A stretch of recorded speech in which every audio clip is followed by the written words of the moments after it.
யோவான் எழுதிய நற்செய்தி அதிகாரம் 11 இறைவசனங்கள் 45 முதல் 57 முடிய.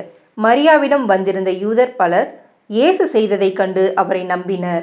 ஆனால் அவர்களுள் சிலர் பரிசேயரிடம் சென்று இயேசு செய்ததை தெரிவித்தனர். தலைமை குருக்களும் பரிசேயரும் தலைமை சங்கத்தை கூட்டி, இந்த ஆள் பல அரும் அடையாளங்களை செய்து கொண்டிருக்கிறானே, என்ன செய்யலாம்?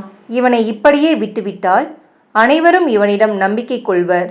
அப்போது ரோமையர் வந்து நம் தூய இடத்தையும் நம் இனத்தையும் அழித்து விடுவார்களே என்று பேசிக்கொண்டனர்.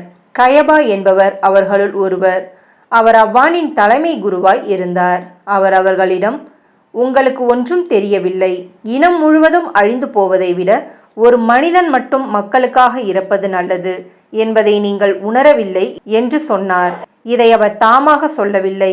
அவர் அவ்வாண்டின் தலைமை குருவாய் இருந்ததால் இயேசு தம் இனத்திற்காகவும் தம் இனத்திற்காக மட்டுமின்றி சிதறி வாழ்ந்த கடவுளின் பிள்ளைகளை ஒன்றாய் சேர்க்கும் நோக்குடன் அவர்களுக்காகவும் இறக்கப் போகிறார் என்று இறைவாக்காக சொன்னார்.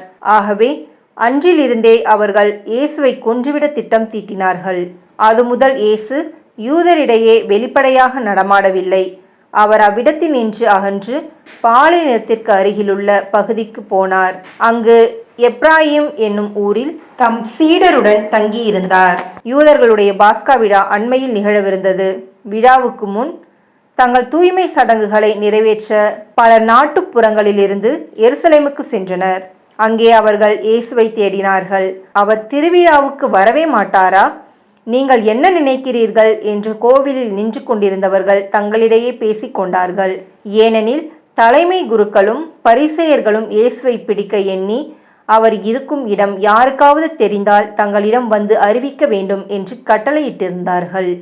இது ஆண்டவரின் அருள்வாக்கு. கிறிஸ்துவே உமக்கு புகழ்.